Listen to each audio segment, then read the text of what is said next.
آپ دیکھ رہے ہیں فاسٹ 96 نیوز۔ بیورو چیف شاکر بیگ کی رپورٹ کے مطابق گجرات میں اربن فلڈنگ کی بگڑتی صورتحال نے عوام کی زندگیوں کو اچھیرن بنا دیا۔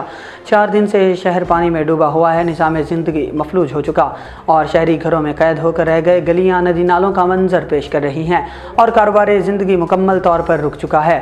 ضلعی انتظامیہ، واسا کی ٹیمیں اور 5 صوبائی سیکریٹریز سمیت جہلم اور ڈویژن سے آنے والی خصوصی ٹیمیں گزشتہ کئی دنوں سے اپنی مددات کے تحت رکاوٹیں کھڑی کرنے اور پانی کو موڑنے کی کوشش کرتی رہیں، مگر یہ تمام کوششیں عوام کے لیے کوئی ریلیف نہ لا سکیں۔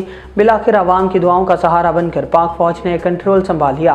لوراچک میں بے قابو پانی کے ریلے کو روکنے کے لیے فوجی جوانوں نے ہنگامی بنیادوں پر عارضی حفاظتی بند تعمیر کیا، جس کے بعد شہریوں کو یہ امید پیدا ہوئی کہ اب مزید پانی آبادیوں میں داخل نہیں ہوگا۔ مشکل کی اس گھڑی میں عوام پاک فوج کو اپنے لیے ڈھال اور سہارا قرار دے رہے ہیں اور شہریوں نے کہا کہ اگر پاک فوج بر وقت مداخلت نہ کرتی تو صورتحال مزید سنگین ہو سکتی تھی۔ پاک فوج زندہ باد، عوام کی امید، عوام کی ڈھال۔